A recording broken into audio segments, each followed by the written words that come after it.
Commander Sarah Chen stood in the observation deck of Luna Base, watching the stars through the thick glass windows. 50 years had passed since aliens first came to Earth. 50 years since humanity learned they were not alone in the universe. And 50 years since Earth chose to stay away from the galaxy's problems, the Galactic Confederation had offered Earth membership in their Great Alliance. They promised protection, trade, and knowledge beyond human dreams. But Earth's leaders said no. They wanted to watch and learn before jumping into something they did not understand. Now Sarah was glad they had made that choice. Through her telescope, she could see distant flashes of light where entire star systems were being destroyed. The galaxy was at war, and it was the worst war anyone had ever seen. 3 great powers fought each other across the stars. The Galactic Confederation claimed to fight for peace and order. The hegemony wanted to rule everything with an iron fist. And then there were the Void Wraiths, ancient beings that seemed to eat planets and stars for breakfast. Sarah's job was to watch and report. Earth's Soul Defense Network had sensors everywhere in the solar system. They tracked every ship, every signal, every strange energy reading that came from deep space. So far, the war had stayed far away from Earth's little corner of the galaxy. Commander Chen, we have something strange on the outer rim sensors, called Lieutenant Mark Rodriguez from his station. His voice carried worry that made Sarah turn away from the window. What kind of strange? Sarah asked, walking over to look at his screen. Big ship moving fast, heading straight for our system. The design looks like hegemony, but something is wrong with it. It's spinning and leaking energy all over the place. Sarah frowned. The hegemony were the most organized military force in the galaxy. Their ships did not spin out of control or leak energy. Show me. The main screen lit up with an image that made Sarah's blood run cold. A massive warship, longer than 3 city blocks, was tumbling through space toward their solar system. Parts of it were on fire. Pieces were breaking off and floating away. This was not a healthy ship. How long until it reaches us? Sarah asked. At current speed, maybe 6 hours. But, Commander, look at its path. Rodriguez highlighted the ship's trajectory on the screen. Sarah's heart sank. The alien vessel was heading straight for Europa, one of Jupiter's moons. If it crashed there, the impact would be visible from Earth. Get me Admiral Torres on the secure line, Sarah ordered, and start tracking everything in our system. If one damaged ship can get this far, others might follow. While Rodriguez worked, Sarah studied the alien ship more carefully. She had seen hegemony vessels before in the intelligence reports. They were usually perfect examples of military engineering, smooth, deadly, and completely under control. This one looked like it had been through hell. The secure line crackled to life. Admiral Torres here. What's the situation, Chen? Sir, we have a damaged hegemony dreadnought entering our system. It's going to crash into Europa in about 6 hours. No response to our communication attempts. There was silence on the line for a long moment. Sarah could almost hear the Admiral thinking. Marcus Torres was a good man who had served Earth well during the isolation years. He understood that every decision could mean the difference between peace and war. Any signs of pursuit? Torres finally asked. Not yet, sir. But if someone did this much damage to a hegemony ship, they might still be out there. Agreed.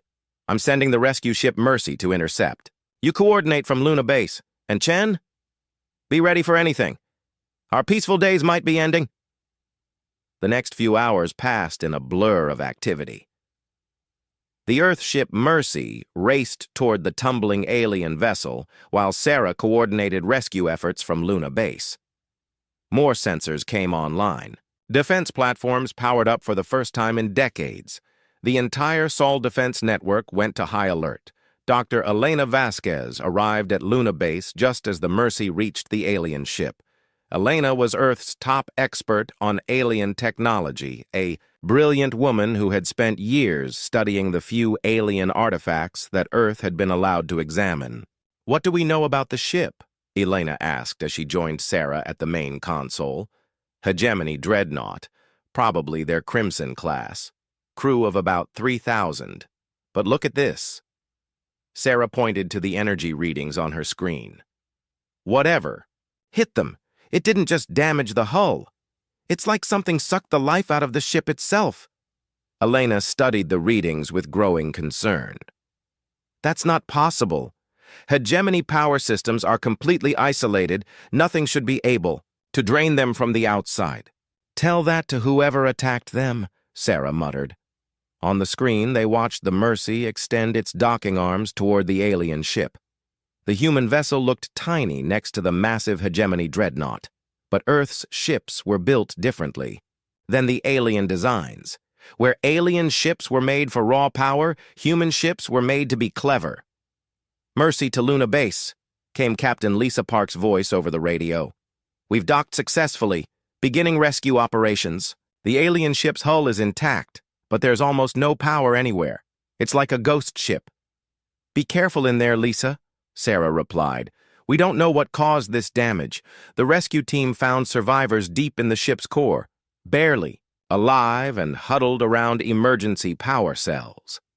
The alien captain was a hegemony officer named Vex Thalar, a lizard-like being with intelligent yellow eyes and scales that had turned pale from shock. When the human medics brought him aboard the Mercy, Vex Thalar grabbed Captain Park's arm with surprising strength. His translator struggled to convert his words into English, but the message was clear. "The shadows," he whispered. "The shadows that eat light itself. They have taken the heart. They know about your world now. The neutrality of Earth means nothing. To the hunger." Sarah felt a chill run down her spine as she listened to the transmission.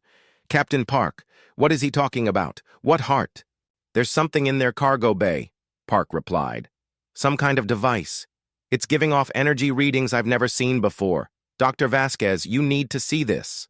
Elena was already moving toward the shuttle bay. "I'm on my way. Sarah, keep monitoring deep space. If something was chasing this ship, we need to know about it."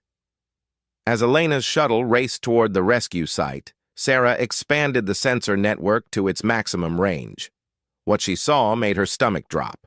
Far out on the edge of the solar system, space itself seemed to be bending and twisting. Something was coming through the darkness between stars. "Admiral Torres," Sarah called on the emergency channel. "We have multiple contacts approaching the system, but, sir, they're not showing up as ships. The sensors are reading them as holes in space." "How many holes?" Torres asked grimly. Sarah watched the readings with growing dread. 12 confirmed, maybe more. And Admiral? They're big. Really big. On Europa's ice fields, the hegemony dreadnought finally crashed in a shower of metal and fire. But by then, the real danger was already approaching Earth's outer defenses. The Void Wraiths had found something they wanted, and they were coming to take it. In the wreckage of the alien ship, Elena Vasquez stood before a device that hummed with impossible power. It was beautiful and terrible, like a piece of crystallized starlight wrapped in shadow. She did not know it yet, but she was looking at the key to the galaxy's salvation or its complete destruction. The war had finally come to Earth's door, and humanity's time of watching was over. Dr. Elena Vasquez had seen many strange things in her career studying alien technology, but nothing had prepared her for what lay in the cargo bay of the crashed hegemony ship. The device sat in the center of the room like a frozen star, beautiful and terrible at the same time. It was about the size of a car, but its shape seemed to change when she looked at it from different angles. Sometimes it looked like a crystal, sometimes like a flower made of light, and sometimes like something that hurt her eyes to stare at directly. Energy patterns danced across its surface in colors that had no names. "What do you think it is?" asked Captain Park, who had stayed to help with the investigation. "I have no idea," Elena admitted. "But whatever it is, it's not like anything in our databases. The energy output is off the charts, but it's completely stable. It's like it's sleeping." Near the device, the hegemony captain Vex Thalar lay on a medical bed, barely conscious, but trying to speak. His translator box crackled with static as he fought to get the words out. "Nexus core," he whispered. "We stole it from their temple ships. Thought we could use it as a weapon against the Confederation. But we were wrong. So wrong." Elena leaned closer. "What does it do?" "It tears holes in the universe itself. Space, time, reality, nothing can stop it." "But the Wraiths need it for something worse. They use it to feed." "Feed on what?" Vex Thalar's yellow eyes fixed on Elena with desperate intensity. "Life itself, every living thing in the galaxy. They are hungry, and this device helps them eat. Entire worlds." Elena felt cold fear creep up her spine. She had read the reports about the Void Wraiths, but the details were always vague. The alien powers spoke of them like natural disasters rather than enemies you could fight. "You need to understand," Vex Thalar continued. "The Wraiths are not like us. They were the first intelligent beings in this galaxy, millions of years ago. But something happened to them. They became pure hunger, pure need. Now they consume everything. They touch." Back on Luna Base, Commander Sarah Chen was dealing with her own crisis. The approaching contacts were getting closer, and her sensors were picking up impossible readings. "Admiral Torres, the contacts are definitely ships, but they're like nothing we've ever seen," she reported. "They seem to exist partially outside normal space. Our targeting systems can't lock on to them properly." "How long until they reach the inner system?" Torres asked. "At current speed. Maybe 8 hours. But, sir, there's something else. We're getting long-range signals from the opposite direction. Confederation and hegemony fleets are both heading our way." Sarah could hear Torres curse under his breath. "How many ships?" "Confederation fleet shows 30 vessels, led by their newest battlecruiser. Hegemony has maybe 20 ships, but they're all heavy assault class. And, Admiral, both fleets are demanding. We surrender the device from the crashed ship." Neither of them asked nicely, I assume. The Confederation Admiral Zix Kenna said Earth has 48 hours to hand over what she called stolen Wraith technology or face the consequences. The hegemony was more direct. They just said surrender or be destroyed. Torres was quiet for a long moment. 50 years of neutrality, and now everyone wants to fight us at once. Chen, start powgling up our defense networks. It looks like our peaceful days are officially over. Meanwhile, Elena was making disturbing discoveries about the Nexus core. Her scans showed that the device was not just a weapon or tool. It was something much more complex and dangerous. "Captain Park, look at these readings," she said, pointing to her tablet. "The device isn't just giving off energy, it's connected to something, like it's part of a larger network." "Connected to what?" "I think it's linked to other devices like it scattered across the galaxy. And there's something else." Elena's voice dropped to a whisper. "I'm picking up voices." "Voices?" Elena adjusted her equipment and played back the audio. What came through the speakers was unlike anything they had heard before. It was not language exactly, but something deeper.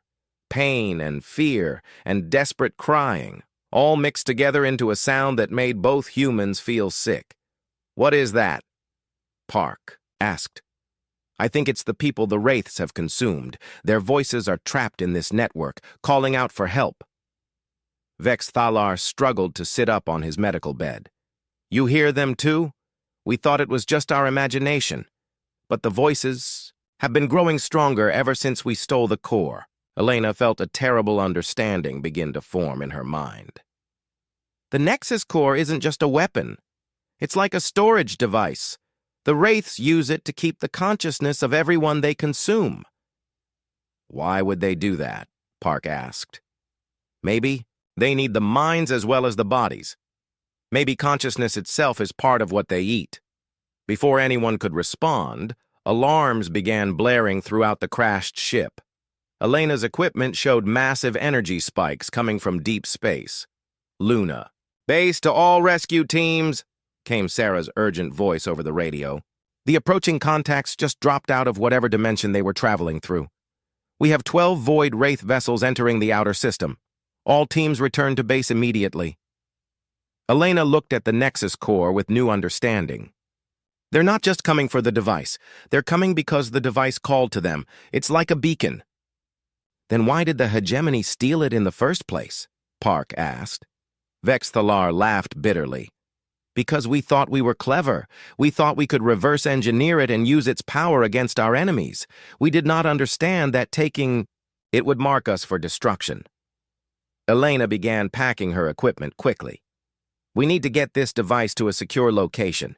If the Wraiths want it this badly, we can't let them have it." "But what can Earth do against forces like that?" Park asked. "We've stayed out of galactic politics for 50 years. We don't have the military power to fight off 3 different fleets." Elena paused in her packing. "Maybe we don't need to fight them the same way they fight each other. Earth has developed technologies that the galaxy has never seen. We've had 50 years to work on our own solutions to problems." As they prepared to evacuate the crashed ship, Elena took one last look at the Nexus core. The device seemed to pulse with its own heartbeat, and for a moment she could swear she heard the trapped voices more clearly. They were not just crying in pain. Some of them were trying to warn her about something. "The hunger comes," whispered a voice that might have belonged to a being dead for 1,000 years. "But the young ones have teeth the hunger has never tasted. Perhaps there is hope yet." Elena did not understand the words, but they filled her with strange determination. Earth had chosen isolation not out of fear, but out of wisdom. Now it was time to discover if that wisdom would be enough to save not just humanity, but everyone the Wraiths had marked for consumption. The galaxy's 3 most powerful forces were converging on Earth's solar system, and hidden in a crashed ship on Europa was a device that might hold the key to ending a war that had raged for centuries. But first, humanity would have to prove they deserved to hold that key. Admiral Marcus Torres stood in the command center of Earth's primary defense station, watching 3 separate fleets approach his home system. In his 30 years of military service, he had never imagined he would face a situation like this. "Status. Report," he ordered. Commander Chen's voice came through clearly from Luna Base. "Confederation fleet has 28 ships in standard battle formation.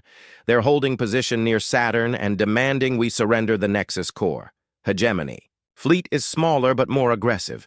18 heavy destroyers pushing hard toward Jupiter. And the Void Wraiths?" "What about the Wraiths?" "Sir, they're not following any formation we understand.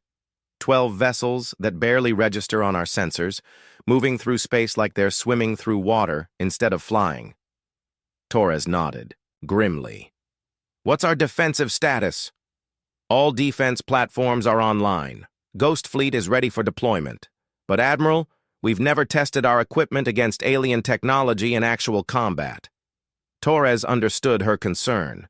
For 50 years, Earth had developed its own unique approach to space warfare. While the galaxy's great powers built bigger and bigger ships with more powerful weapons, Earth had focused on mobility and stealth. Their ghost ships used quantum phase technology that allowed them to slip between dimensions. They could appear inside an enemy vessel's shields, strike with devastating quantum torpedoes, and disappear before return fire could hit them. But the technology had never been tested against real opponents. "Sir," called Lieutenant Rodriguez from his sensor station, "the Confederation fleet is hailing us." "Put them through." The main screen lit up with the image of Admiral Zix Kenna, a tall alien with blue skin and too many eyes. Her expression was one of barely controlled patience. "Earth vessels," she began, in accented but clear English. "I am Admiral Zix Kenna of the Confederation Navy. You have in your possession a device of immense danger. For the safety of the galaxy, you must surrender it immediately." Torres stepped forward. "Admiral, I am Marcus Torres of the Sol Defense Network. Earth is a neutral world. We did not seek this device, nor do we wish to be involved in your war." "Neutrality," is a luxury you can no longer afford, Zix-Kenna replied coldly. The Nexus core is too dangerous to remain in the hands of a primitive species. Surrender it now, and the Confederation will guarantee Earth's protection. And if we refuse, then you will face the consequences of harboring galactic threats. The transmission ended abruptly. Torres was not surprised when another communication came through immediately, this time from the Hegemony fleet. The Hegemony commander was a massive creature that looked like a cross between a bear and a tank. His name was War Leader Crux, and he did not bother with diplomacy. "Earth animals," he growled. "You have something that belongs to the Hegemony. Return our property, or we will take it from your corpses." "That device was stolen from the Void Wraiths," Torres replied. "It doesn't belong to anyone. It belongs to whoever has the strength to hold it. Do you have that strength, little humans?" Torres smiled coldly. "We're about to find out." Both alien fleets began moving toward Earth at the same time. Torres had hoped to avoid fighting, but it seemed the galaxy's great powers were determined to treat Earth like a minor obstacle instead of a sovereign world. "All ships," Torres announced on the fleet frequency. "Execute Ghost Protocol. Show these aliens what happens when they underestimate humanity." Around Jupiter and Saturn, space began to shimmer as Earth's ghost ships activated their phase drives. To the alien sensors, it looked like the human vessels were simply vanishing. Aboard the Confederation flagship, Admiral Zix-Kenna stared at her tactical display in confusion. "Where did they go?" "Unknown, Admiral," her sensor officer replied. "All human ships have disappeared from our screens." The Hegemony fleet was having the same problem. War Leader Crux roared in frustration as his targeting computers failed to lock onto the human vessels. "Cowards! They run from battle!" Both alien commanders learned the truth when quantum torpedoes began exploding inside their ship's shield. Barriers. The human vessels had not run away. They had shifted into phase space, allowing them to pass through normal matter like ghosts. Commander Sarah Chen piloted the ghost ship Defiance directly through the hull of a Confederation cruiser, emerging in the ship's reactor chamber. Her quantum torpedoes struck the reactor core from the inside, causing a cascade failure that left the alien ship dead in space. "Ghost Leader to all units," she announced. "Target their engines and weapons, not their crews. We're here to disable, not massacre." The battle was unlike anything the galaxy had ever seen.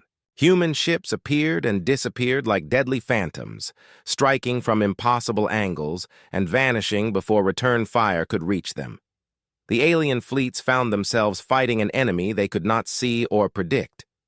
But the real shock came when the Void Wraiths joined the battle. Their dark ships moved through space like living shadows, and when they touched the alien vessels, terrible things began to happen. Torres watched in horror as a Hegemony destroyer simply stopped moving. Its lights went out one by one, and its hull began to turn black as if something was draining the life from the metal itself. "All ships, stay clear of the Wraith vessels," he ordered. "We don't know what they're capable of." The answer came quickly enough. The Void Wraiths were not interested in the human or alien fleets. They wanted only the Nexus core, and they were willing to consume everything in their path to get it. A Confederation battlecruiser tried to ram one of the Wraith ships, hoping to destroy it through direct impact. Instead, the alien vessel seemed to be absorbed into the dark hull of the Wraith ship. The screams of its crew echoed across all radio frequencies before cutting off suddenly. "Jesus," whispered Lieutenant Rodriguez. "What are those things?" Torres was beginning to understand why the galaxy's great powers had been losing their war against the Void Wraiths. These were not enemies you could fight with conventional weapons or tactics. They existed partially outside normal space, just like Earth's ghost ships, but they used that ability to consume rather than protect. "Commander Chen," Torres called on the secure channel, "can our phase weapons affect the Wraith ships?" "Testing. Now, Admiral," came her reply. The Defiance materialized near one of the Wraith vessels and fired a full spread of quantum torpedoes. To everyone's surprise, the weapons struck home, causing the dark ship to recoil and emit a sound like a dying star. "Direct hit," Chen announced. "Whatever these things are, they're not immune to quantum weapons." For the first time since the battle began, Torres felt hope. Earth's unique technology could hurt the Void Wraiths, something neither the Confederation nor the hegemony had been able to accomplish. But the Wraiths were learning too. As more human ships attacked them, the dark vessels began to adapt their defenses. Some of Earth's torpedoes began to pass harmlessly through their hulls, as the Wraiths shifted deeper into phase space. The battle reached its climax when Admiral Zix Kenna's flagship and war leader Crux's command ship both found themselves under attack by the same Wraith vessel. Facing destruction, the two alien commanders did something unprecedented. They called for a ceasefire. "Earth vessels," came Zix Kenna's transmission. "The Confederation requests immediate assistance against the Wraith threat." A moment later, Crux's voice joined the channel. "The hegemony also requests aid. These shadow creatures are a threat to all life." Torres looked around his command center at the faces of his crew. They had gone from neutral observers to the galaxy's only hope in the space of a few hours. "All ships," he announced. "New mission. Protect both alien fleets from the Void Wraiths. We'll sort out our differences after we deal with the common enemy." The battle's tide turned as Earth's ghost ships began working to protect the alien vessels. Instead of fighting them, human crews risked their lives to evacuate survivors from damaged ships, regardless of whether they were Confederation or hegemony. But Torres knew this was only the beginning. The Void Wraiths had found Earth, and they would keep coming until they had what they wanted. The galaxy's war had finally reached humanity's doorstep, and Earth would never be able to hide from it again. 3 weeks after the battle in Earth's solar system, Dr. Elena Vasquez made a discovery that changed everything. Working in a secure laboratory deep beneath Luna Base, she had finally unlocked the secrets of the Nexus Core. "Admiral Torres, you need to see this immediately," she called through the secure communication system. Torres arrived at the lab within an hour, accompanied by Admiral Zix Kenna and war leader Crux.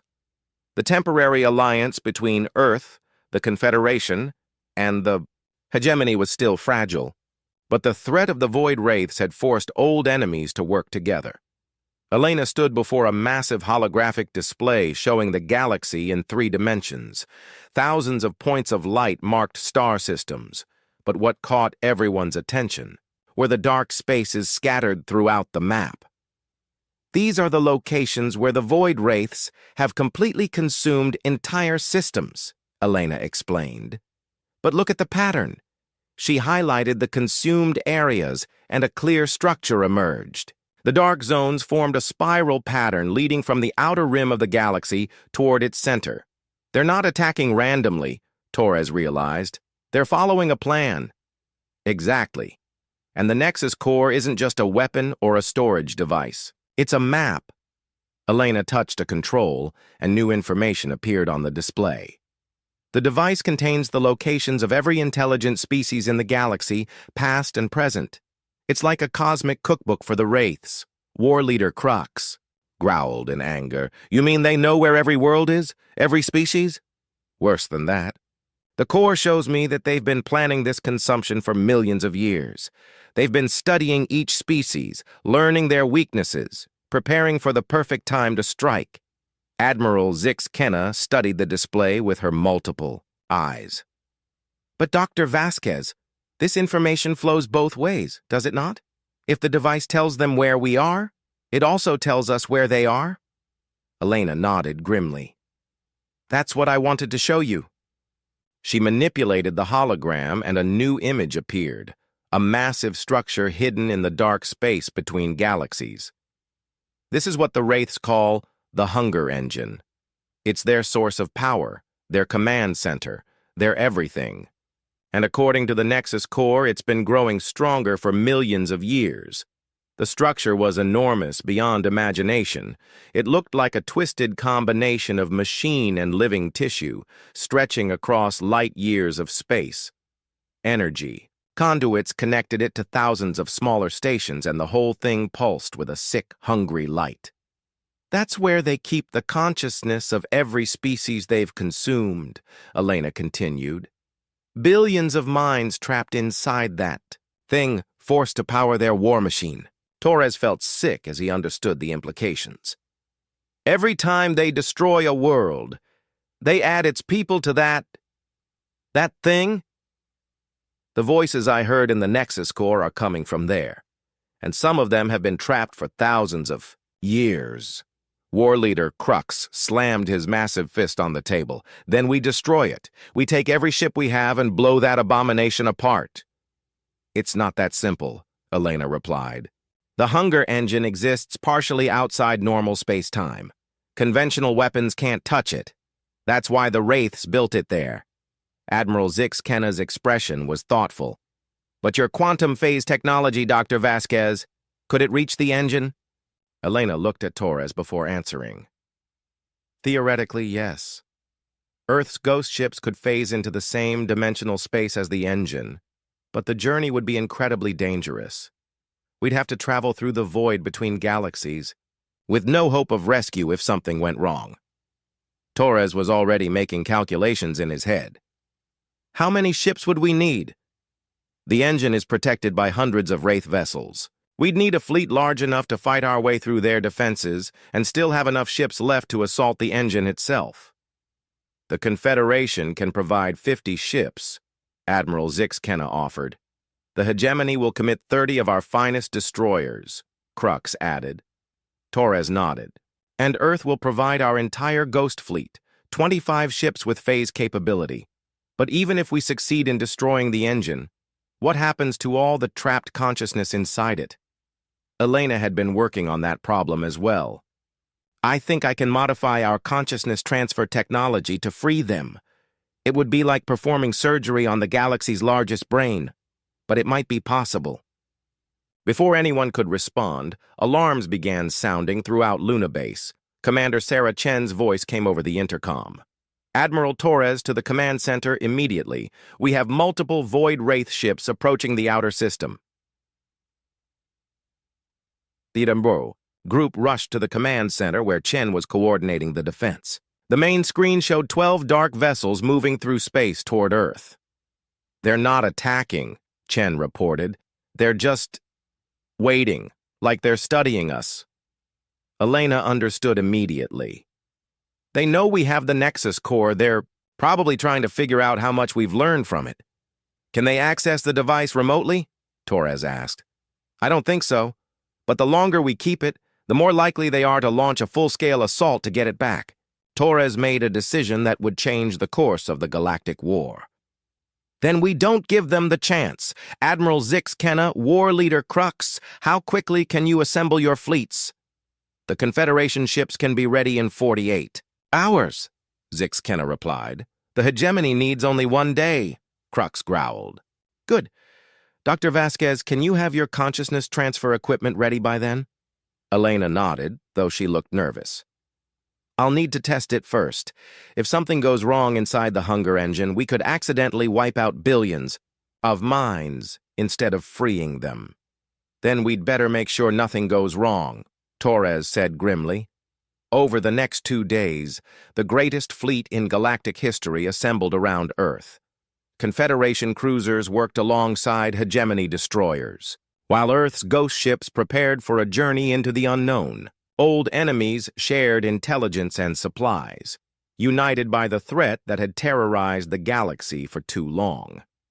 Dr. Vasquez worked around the clock to modify her equipment.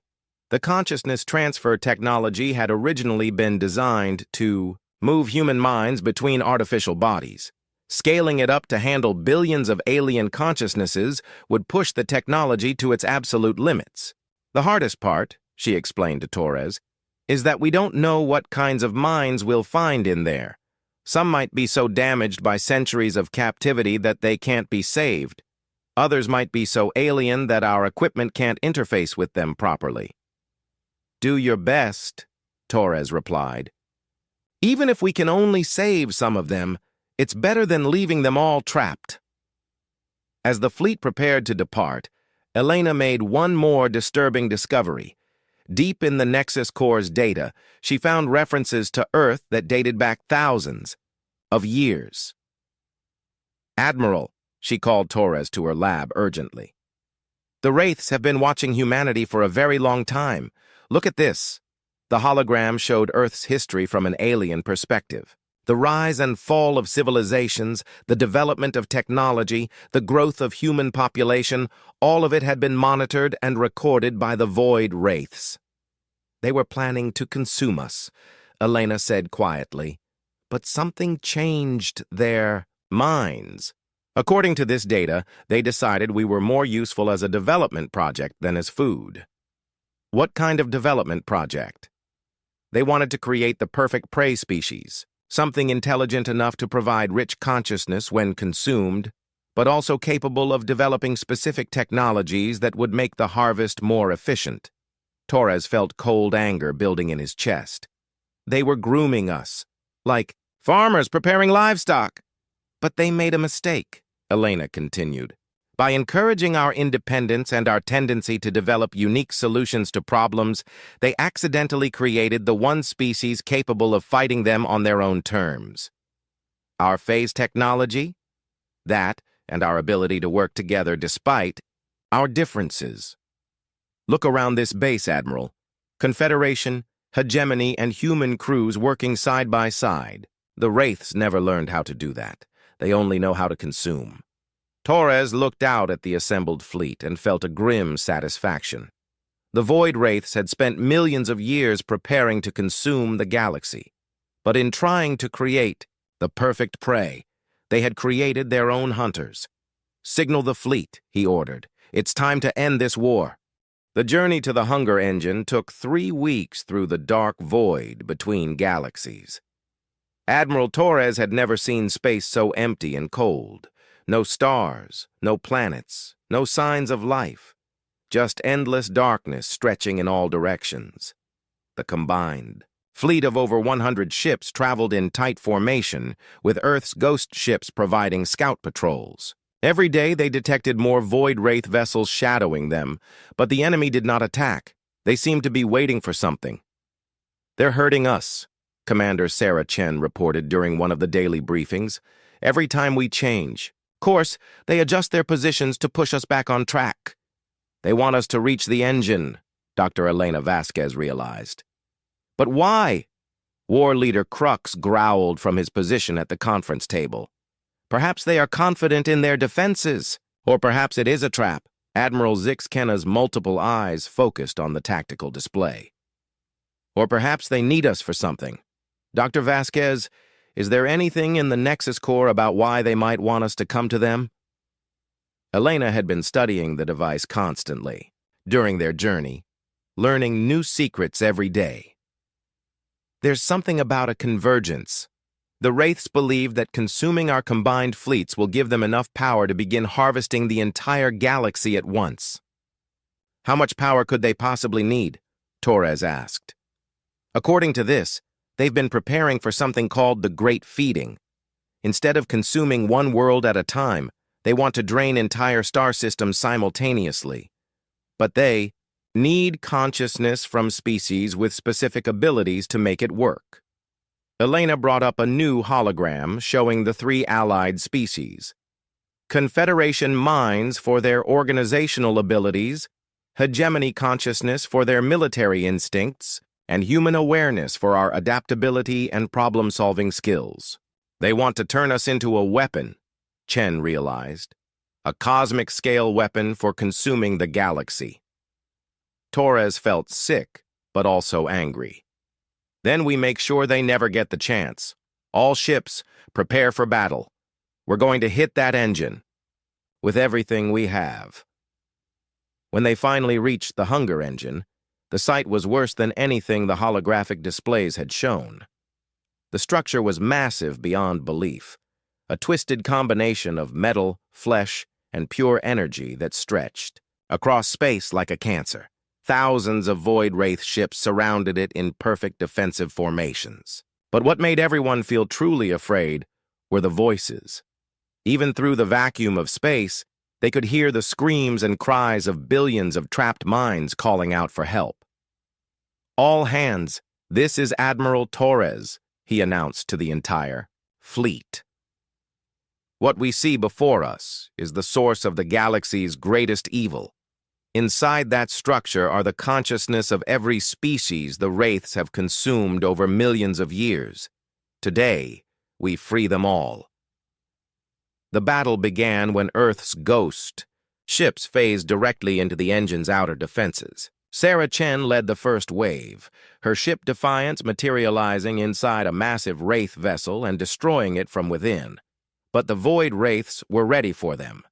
As more human ships phased into the battle zone, the enemy vessels began shifting into the same dimensional space, turning the fight into a deadly game of interdimensional combat. "They've learned to match our phase frequency," Chen reported as her ship barely escaped destruction. "We can't ghost through their hulls anymore." The Confederation and Hegemony fleets engaged the outer defensive ring while Earth's ships pushed toward the engine itself. The battle was unlike anything in recorded history, with ships appearing and disappearing across multiple dimensions, while energy weapons carved through space like angry stars. Dr. Vasquez piloted a specially modified ship toward the engines. Core, her consciousness transfer equipment protected by the heaviest shields Earth could build. Her mission was simple but almost impossible. Get close enough to interface with the engine and begin freeing the trapped minds. "Elena, you've got 6 Wraith ships closing on your position," Torres warned from his command ship. "I see them. Beginning transfer sequence now." Elena's equipment sent out quantum tendrils that connected with the engine's consciousness network. Immediately, her mind was flooded with the voices of the consumed. Millions of beings crying out in languages she had never heard, begging for freedom that had been denied for countless centuries. But among the chaos, she found organized thoughts. Some of the trapped consciousness had been working together, planning and preparing for this moment. "We have been waiting," spoke a voice that belonged to a being dead for 10,000 years. "We knew the young ones would come. We have prepared a way." Elena understood. The trapped minds had not been passive victims. They had been sabotaging the engine from within, weakening its defenses and creating vulnerabilities that could be exploited. "All ships," she called on the fleet frequency. "The engine's core is protected by a quantum barrier, but the trapped consciousness have created gaps in it. I'm sending you the coordinates now." Around her, the battle raged as Confederation and Hegemony ships fought desperately to keep the Wraith forces away from Elena's position. War Leader Crux's destroyer rammed directly into a Wraith ship twice its size, buying precious seconds for the human doctor to complete her work. Sarah Chen's ghost ships phased in and out of the engine's structure, following the coordinates Elena provided. Each quantum torpedo strike weakened the barriers holding the consciousness in place. "Transfer at 30%, Elena reported. "I'm starting to free them, but the process is destabilizing the entire engine." The hunger engine began to convulse as millions of minds suddenly found themselves free after eons of captivity. Some immediately departed for whatever afterlife awaited them. Others chose to help with the battle, turning the engine's own weapons. "Against the Void Wraiths, transfer at 60%. The engine is coming apart." Torres made a command decision. "All ships, full assault on the core. We end this now." The combined fleet converged on the engine's heart as Elena's equipment reached maximum capacity. The consciousness transfer process was like watching the birth of a new galaxy as billions of minds suddenly broke free from their prison. Among them were the Void Wraiths themselves, or rather, what they had once been before hunger transformed them into monsters. Elena saw their true history in those final moments, a proud species that had made a terrible choice long ago when faced with extinction. "They were like us once," she whispered to Torres. They chose survival over everything else, and it consumed them. The engine's core finally cracked under the combined assault. Quantum fire erupted across space as the structure that had powered galactic genocide for millions of years finally collapsed. The remaining Void Wraith ships simply stopped moving as their source of power died. In the aftermath, as rescue ships searched for survivors and the freed consciousness departed for their final rest, Elena made one last discovery. A few of the original Void Wraith minds had chosen to remain, accepting her offer to learn how to exist without consuming others. Can they be trusted? Admiral Zix Kenna asked. They were the first intelligent species in this galaxy, Elena replied. They have knowledge that could help us prevent this from ever happening again. But more importantly, they want to try being something other than hungry. The journey back to the galaxy took a month, but it was a celebration rather than a retreat. The three fleets had accomplished something impossible. They had ended a war that had raged for centuries and freed billions of trapped souls. When they finally reached Earth's solar system, Torres stood on the observation deck of Luna Base and looked out at the stars. They seemed brighter somehow, as if the galaxy itself was healthier with the hunger engine destroyed. So what happens now? Sarah Chen asked, joining him at the window. Now we figure out how to live in a galaxy without the Void Wraith threat, Torres replied. The Confederation and Hegemony will probably go back to their old conflicts eventually, but maybe they'll remember that working together made them stronger. And Earth? Torres smiled. Earth gets to choose its own path, just like we always wanted. But I think our days of isolation are over. The galaxy needs what we can offer. Not our technology or our military power, but our ability to bring enemies together and find solutions no one else thought possible. Elena Vasquez joined them, carrying a small device that glowed with soft light. The consciousness transfer is complete. Every trapped mind has been freed, and the former Void Wraiths have agreed to help us establish monitoring stations to make sure nothing like the Hunger Engine is ever built again. As the three humans watched, ships from across the galaxy began arriving in Earth's system, not as invaders or conquerors, but as allies and friends. The species that had learned to stand apart had become the species that brought everyone together. Earth had stayed out of the galactic war by choice, but when trouble finally came to their door, they had proven that sometimes the best way to end a fight is to change the rules entirely. Instead of trying to win through force, humanity had won through understanding, cooperation, and the stubborn refusal to give up on anyone, even their enemies. The galaxy would remember that lesson for a very long time.